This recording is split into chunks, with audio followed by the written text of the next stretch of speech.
రోజురోజుకు మహిళలపై జరుగుతున్న అరాచకాలను అరికట్టాలని కోరుతూ గురువారం నిర్మల్ జిల్లా హిందూ బంధు మహిళా ఆధ్వర్యంలో ర్యాలీ చేపట్టారు. నిర్మల్ జిల్లా కేంద్రంలో స్థానిక మినీ ట్యాంక్ బండ్ నుండి ఆర్డీఓ కార్యాలయం వరకు ఈ ర్యాలీ కొనసాగింది.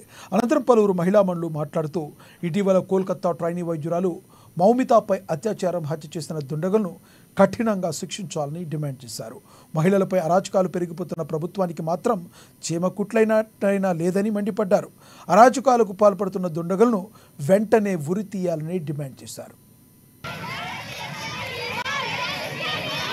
సనాతన సంప్రదాయం, మన హిందూ ధర్మం, మన భారతీయ సంస్కృతిలో మహిళకు ఉన్నటువంటి విశిష్టమైన స్థానం ఎక్కడా లేదు.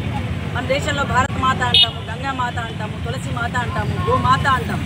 అంటే ఇంతటి విశిష్టమైన స్థానం ప్రపంచంలో ఎవరికీ లేదు. ఇలాంటి ఈ విశిష్టమైనటువంటి స్థానం ఉన్నటువంటి మన దేశంలో ఇలా ఒక స్త్రీకి అన్యాయం జరగడం, అందరూ కూడా ఇక్కడ పార్టీలు, కులాలు, మతాలు ఏది అవసరం లేదు.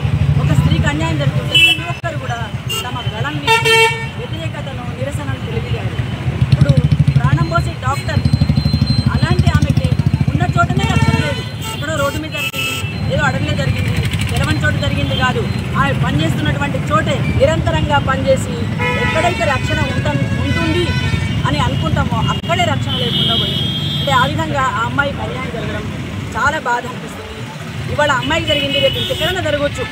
అంటే ఇలాంటివి ఖండించాలి తప్పనిసరిగా ప్రతి ఒక్క మహిళ, ఈవెన్ పురుషులు కూడా. అంటే పురుషుల్లో కూడా తప్పనిసరిగా ఒక మహిళకే అణుకువ సంస్కృతి, ధర్మం ఇవన్నీ కాదు, పురుషులకు కూడా ఉండాలి. అవి కూడా చిన్నప్పటి నుంచి తల్లి నేర్పించాలి. కూతుర్ని ఒకలాగా కొడుకుని ఒకలాగా చూడొద్దు. కూతురి పని కొడుకుని చేయమని అనొద్దు. వాడికి కూడా బాధ్యత తెలవాల. ఒక చెల్లిని ఎలా చూడాలి, ఒక తల్లిని ఎలా చూడాలి, ఒక భార్యని ఎలా చూడాలి, ఒక స్నేహితుడు